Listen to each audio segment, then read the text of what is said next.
கொஞ்சம் நில்லுங்க. உங்களை பார்த்து பேசுறதுக்காக தான் ரொம்ப நேரமா வெயிட் பண்ணிட்டு இருக்கேன். என்ன இதுக்கு பார்க்கணும்? என்கிட்ட என்ன பேசணும்?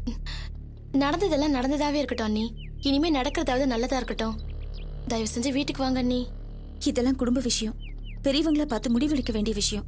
நீ சின்ன பொண்ணு, போய் படிக்கிற வேலையை பாரு. அண்ணி அப்படியெல்லாம் சொல்லாதீங்க அண்ணி. அண்ணன் படுற வேதனையை பார்த்து என் மனசு வலிக்குது அண்ணி. அண்ணன் எப்போ உங்களையே நினைச்சு வேதனையில இருக்காரு அண்ணி. சரியா சாப்பிடுறது இல்ல, தூங்குறது இல்ல, மனசு விட்டு தன்னோட வேதனையை யார்கிட்டயும் சொல்றதும் இல்ல. உள்ளுக்குள்ளேயே ஒரு புழுங்கி செத்துட்டு இருக்காரு அண்ணி.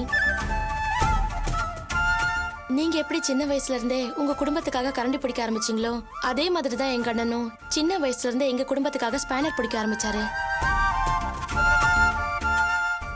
நீங்க 2 பேரும் சேர்ந்து வாழ்ந்தா உங்க வாழ்க்கை ரொம்ப சந்தோஷமா இருக்கும் அண்ணி. உங்க கோவத்தெல்லாம் விட்டுட்டு தயவு செஞ்சு என் கூட வீட்டுக்கு வாங்க அண்ணி. இத பாரு, இது நீயே நானும் தெருவில் நின்று முடிவெடுக்க வேண்டிய விஷயம் இல்ல. தயவு செஞ்சு கிளம்பு. அண்ணி அண்ணி, நான் சொல்றது கொஞ்சம் கேளுங்க அண்ணி. நடந்ததுக்கெல்லாம் அண்ணன் எந்த விதத்துலயும் காரணம் இல்ல. அண்ணன் ரொம்ப நல்லவர் அண்ணி. நீங்க வீட்டுக்கு வந்தா உங்களை தங்கம் மாதிரி வச்சு பாத்துக்குவார் அண்ணி. தயவு செஞ்சு வீட்டுக்கு வாங்க அண்ணி. படிச்ச பொண்ணு தானே நீ, சொன்ன புரிஞ்சுக்க மாட்டியா? இது மாதிரி எல்லாம் பேசி என்ன கஷ்டப்படுத்தாத. முதல்ல கிளம்பு. அண்ணி வரமாட்டேன்னு மட்டும் சொல்லிடாதீங்க அண்ணி. உங்க காலை பிடிச்சி கேக்குற அண்ணி. தயவு செஞ்சு வீட்டுக்கு வாங்க அண்ணி. என்னம்மா இது, காலில் விழுந்துக்கிட்டு? முதல்ல எழுந்திரி. நீங்க வரேன்னு சொல்லுங்க, அப்பதான் நான் எழுந்திருப்பேன். சொல்ல கேளுமா, நீ எந்திரி. மாட்டேன் அண்ணி. நீங்க வரேன்னு சொன்னாதான் நான் எழுந்திருப்பேன். ஐயோ, எல்லாரும் பாக்குறாங்க. நீ முதல்ல பரவாயில்ல, நீங்க வரேன்னு சொன்னாதான் நான் எழுந்திருப்பேன் அண்ணி. சொல்ல கேளு. ப்ளீஸ் என் கூட வாங்க அண்ணி. ப்ளீஸ் அண்ணி. எந்திரி மேல, எந்திரி. எந்திரினா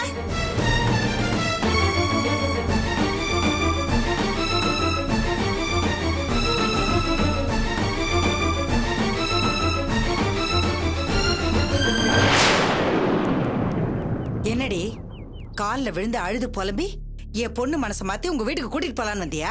உங்க குடும்பத்துல இருந்து எத்தனை பேர் இப்படி கிளம்பி வந்திருக்கீங்க? நானும் ரொம்ப நேரமா பாத்துக்கிட்டு தான் இருக்கேன்.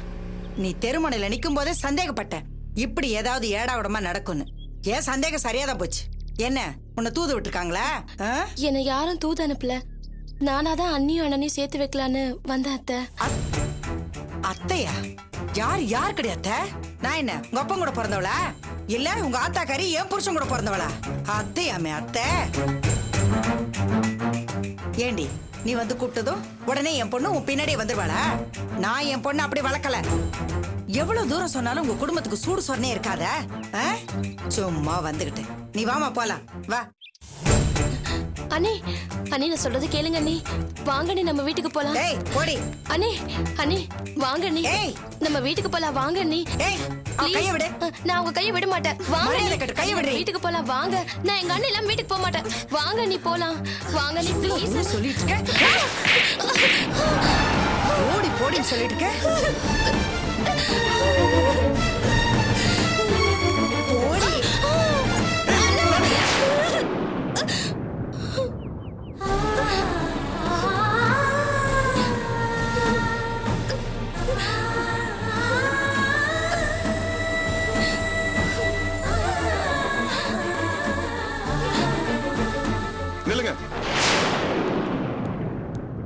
அறிவு இருக்குதாம்மா உங்களுக்கு?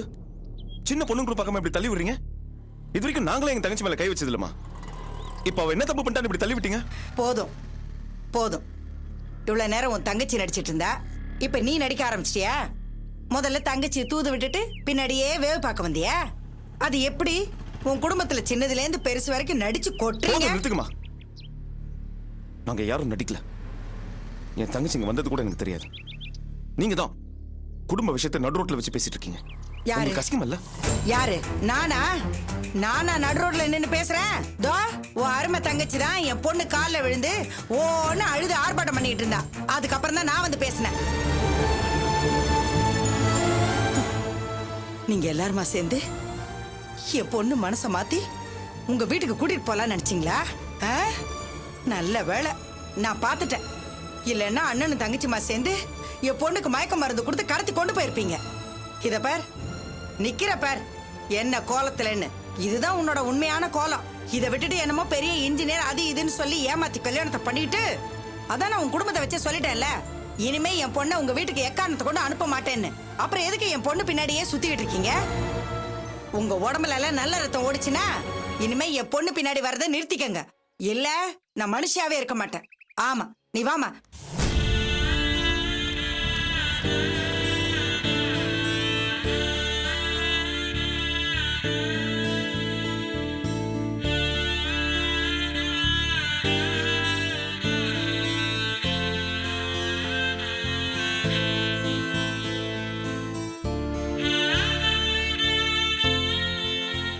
என்ன ராணி இது? ஏன் உனக்கு இந்த வேலை? காலேஜ் போறதை விட்டு பெரிய மனுஷன் மாதிரி ஏன் இதெல்லாம் பேசிட்டு இருக்க? இல்லண்ணே, நீங்களும் அண்ணியும் பிரிஞ்சிருக்கிறத பத்தி எனக்கு ரொம்ப கஷ்டமா இருக்கு. அதான் உங்ககிட்ட பேசி கூட்டிட்டு போலான்னு வந்தேன். ஆனா இவ்வளவு பெரிய பிரச்சனையாகும் நான் கொஞ்சம் கூட நினைச்சு பார்க்கல. சரி பரவாயில்லம்மா, நடக்கிறதா நடக்கும். தேவையில்லாம நீ உன் மனசு போட்டு குழப்பிக்காத, புரியுதா? ம். சரி ஏறு, நான் வீட்டுக்கு தான் போறேன். வீட்டுக்கு போயிடலாம், வா போ.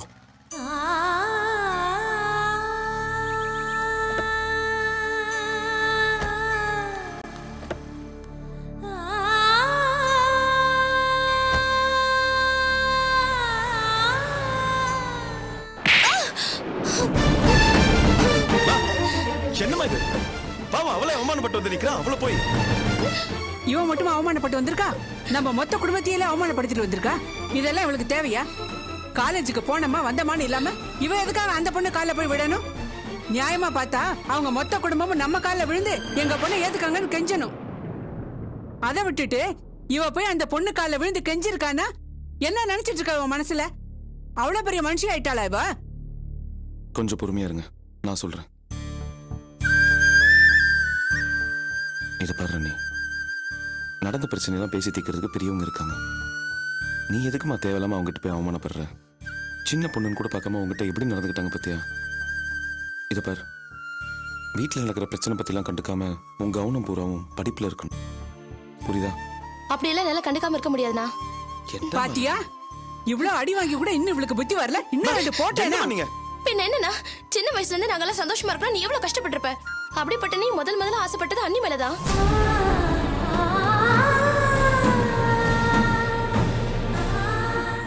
அண்ணியை பிரிஞ்சு நீங்க எவ்வளவு வேதனைப்படுறீங்கன்னு எனக்கு நல்லா தெரியும்னா. நீங்க படுற கஷ்டத்தை பார்த்து என்னால சும்மா இருக்க முடியல. நீங்களும் அண்ணியும் சந்தோஷமா வாழணும், அதுக்காக தான் நான் அண்ணியை தேடி போனேன்.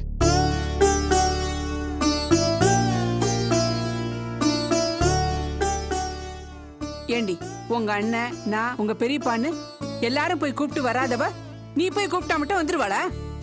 பெரியவங்க உங்களை பார்த்து மனசு மாறாத அண்ணி. சின்ன பொண்ணு என்ன பார்த்து மனசு மாறி வந்துருவாங்கன்னு நினைச்சேன். ஆனா அங்க போன உடனே எல்லாம் தலைகீழா மாறிடுச்சு. நான் என்ன பண்ணுவேன்? இதை பாருமா, அர்ச்சனை இல்லாம நான் வேதனை படுறேன்னு உங்ககிட்ட யார் சொன்னா? ஆரம்பத்துல நான் அர்ச்சனை மேல ஆசை வச்சதுன்னு உண்மைதான். ஆனா எப்போ அவங்க அம்மா அவளை அனுப்ப மாட்டேன்னு சொன்னாங்களோ, அவளோட முடிவு என்ன நான் கேட்டப்போ எப்போ அவன் பேசாம இருந்தாலோ, அந்த நிமிஷத்துல இருந்து அவன் என் மனசுல இல்ல. அவளை சுத்தமா மறந்துட்டேன். நிஜமாவா நான் சொல்றேன்? அண்ணன் எதுக்காகமா போய் சொல்ல போறேன்? நிஜமாதான். ஓ அப்படியா?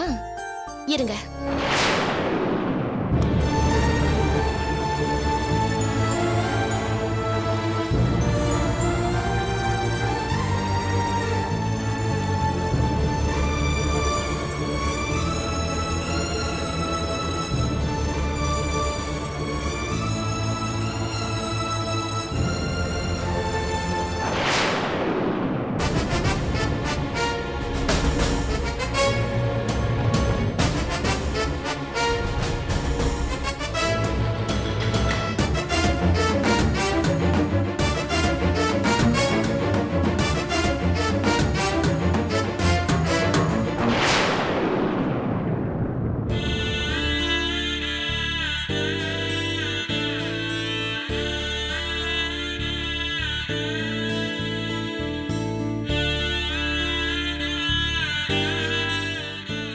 என்னடி அது?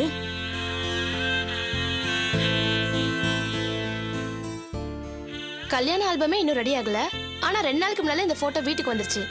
இந்த போட்டோவை நீங்க தானே வாங்கிட்டு வந்தீங்க?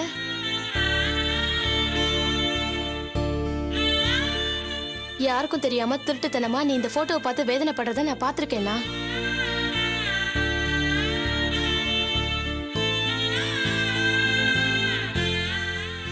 அதனாலதான் நான் அண்ணியை கூட்டிட்டு வர போனேன். எங்களுக்காக எவ்வளவு கஷ்டப்படுற உனக்காக நான் இந்த அவமானத்தை கூட தாங்கிக்க மாட்டேனா?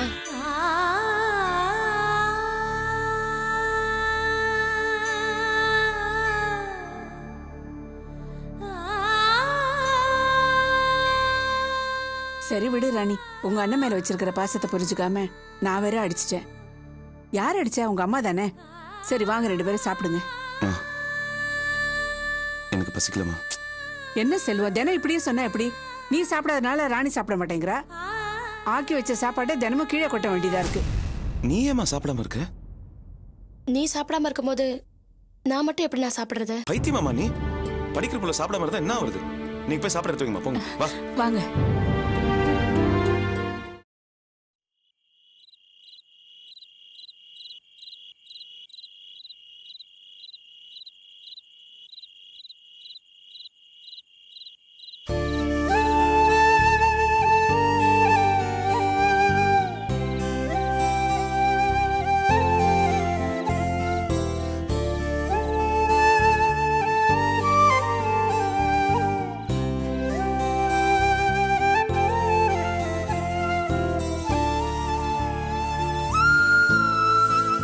இந்தாங்கண்ணே.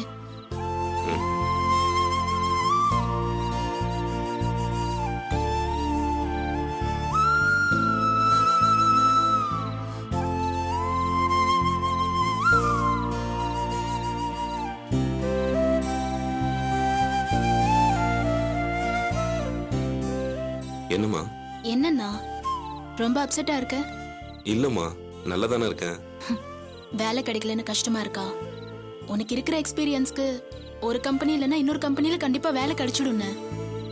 அப்புறம் நான் உன்கிட்ட ஒரு உண்மையை சொல்லணும். என்னம்மா? நானும் உன்ன மாதிரி தானே வேலைக்கு ட்ரை பண்ணிட்டு இருக்கேன். வேலைக்கு ட்ரை பண்ணிட்டு இருக்கியா? ஏன், ஏற்கனவே பார்த்த வேலை என்னாச்சு? அது ஆபீஸ்ல ஒரு சின்ன பிரச்சனை, அதான் விட்டுட்டேன்.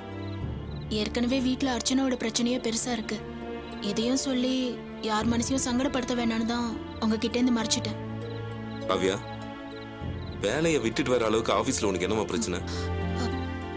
சின்ன பிரச்சனை தானா, நான் தான் ஏதோ ஒரு டென்ஷன்ல வேலையை வேண்டான்னு வந்துட்டேன். வேற இடத்துல ட்ரை பண்ணிட்டு இருக்கேன். கண்டிப்பா கிடைச்சிடும். நீங்க அப்செட் ஆகாதீங்கண்ணா, நீங்களும் ட்ரை பண்ணுங்க, உங்களுக்கும் கிடைச்சிடும். எனக்கும் இந்த நம்பிக்கைலாம் இருக்குமா. நான் இப்போ ஃபீல் பண்ணிருக்கிறது என் வேலை விஷயமா இல்லைம்மா, உங்க அண்ணி ஜெயந்தியை பத்தி தான். ஏன்னா அன்னைக்கு என்னாச்சு? ஏதாவது பிரச்சனை பண்றாங்களா? இல்லம்மா, காலையில கோயிலுக்கு போயிருந்தேன். அங்க உங்க அண்ணி மன்சூர் சாப்பிட்டுட்டு இருந்ததை பார்த்தேன். அண்ணி மன்சூர் சாப்பிட்டுட்டு இருந்தாங்களா? கேட்கறதுக்கே ஆச்சரியமா இருக்குண்ணா. எதுக்குண்ணா இந்த வேண்டுதல்? உனக்கு சீக்கிரமா வேலை கிடைக்கணும்னா? இல்லம்மா, என் வேலை விஷயமா இல்லை. நம்ம அர்ச்சனாவும் செல்வமும் நல்லபடியா ஒன்னா சேர்ந்து வாழணும்னு வேண்டிக்கிட்டாலாம். அதுக்காக தான் அவன் கோயில்ல மன்சூர் சாப்பிட்டாலாம்.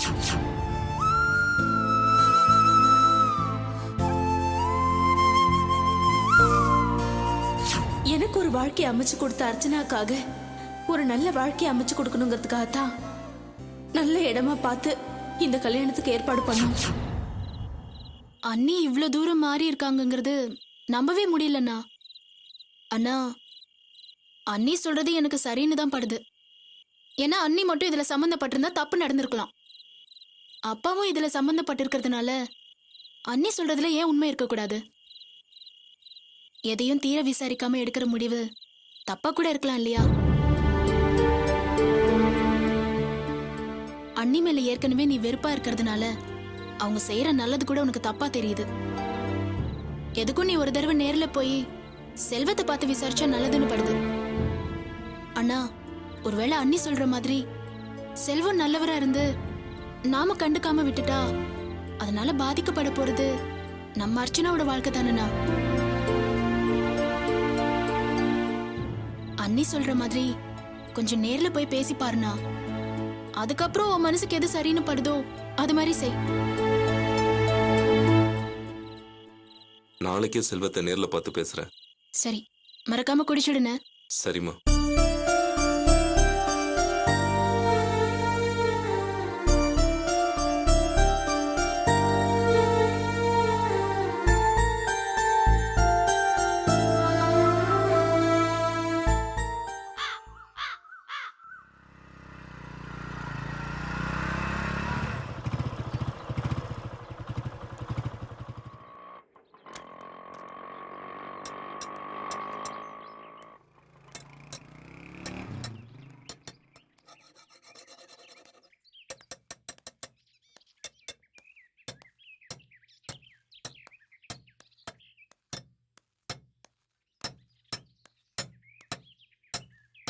தம்பி தம்பி வாங்க சார். வணக்கம் சார். வணக்கம். நல்லா இருக்கீங்களா சார்? நல்லா இருக்கு. என்ன சார் இவ்வளவு தூரம் வந்திருக்கீங்க?